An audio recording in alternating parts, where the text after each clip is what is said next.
The Dead Earth Worldview. Imagine the Earth, not as a living, breathing force of life, but as a lifeless object, a dead rock to be conquered, used, and stripped of resources. That's the idea behind what we call the Dead Earth Worldview. This worldview began when people stopped seeing Earth as a living being and started seeing it as dead matter. This shift really took hold during the Industrial Revolution, when forests were cleared, rivers polluted, and land was turned into machines, factories, and farms with just one crop. Instead of rich diversity, we got monocultures. Instead of respecting nature, we started calling it raw material. Even the way we talked about land changed.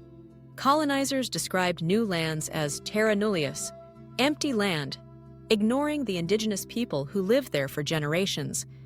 It replaced Terra Madre, Mother Earth, with a mindset of ownership and exploitation. Philosophers like Francis Bacon, known as the father of modern science, believed that science should conquer and subdue nature. His ideas helped push the belief that nature wasn't something to respect, but something to control.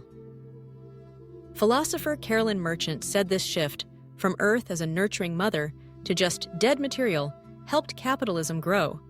Because once you stop seeing the Earth as alive, it's easier to dig into her, destroy her forests, and take her resources. Merchant put it perfectly. One does not readily slay a mother, dig into her entrails for gold, or mutilate her body. But if Earth is no longer seen as our mother, suddenly, all that destruction feels normal. It's time we remember Earth is not dead matter. She's alive, and we are part of her. The more we see her as mother again, the more we'll protect her. What nature teaches. Have you ever stopped and asked, what can nature teach us? Today, our planet is facing big challenges: climate change, pollution, loss of biodiversity. And part of the problem is that we've treated nature like it's just dead matter, something to use, not something to respect.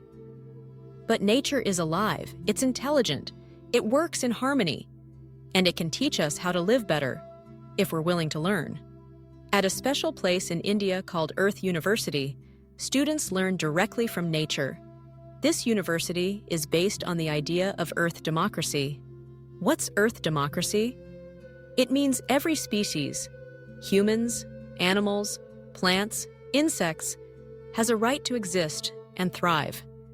It's about shifting our thinking from human-centered to Earth-centered. And when we care for the Earth, we care for ourselves, with food, water, and a healthy planet. At Earth University, people learn by doing. They plant seeds, grow crops organically, and understand the deep connection between soil, water, and life. Popular courses include the A to Z of organic farming and agroecology, where you learn how to grow food in a natural, chemical-free way. Gandhi and Globalization, which teaches how simple living, self-reliance, and nonviolence are powerful tools against today's global problems. So if you want to learn how to protect the planet, feed the hungry, and live in harmony with all life, let nature be your teacher. Let Earth University show the way.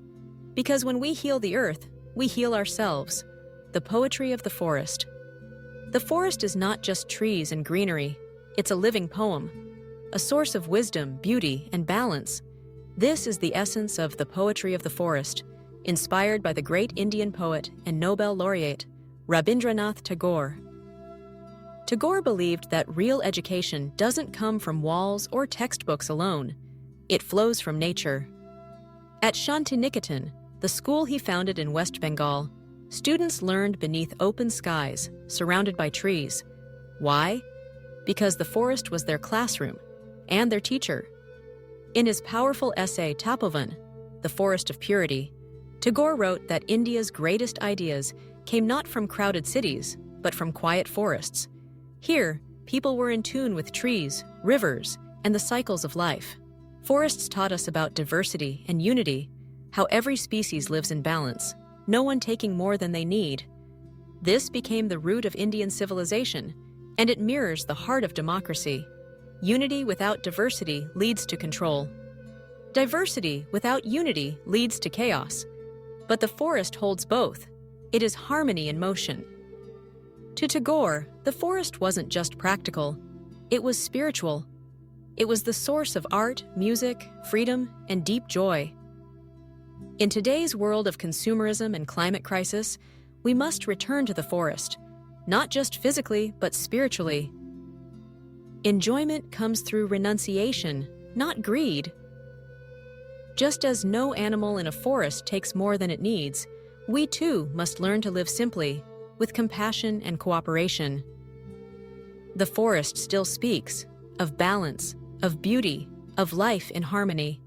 And if we listen, it might just guide us beyond the chaos of modern life.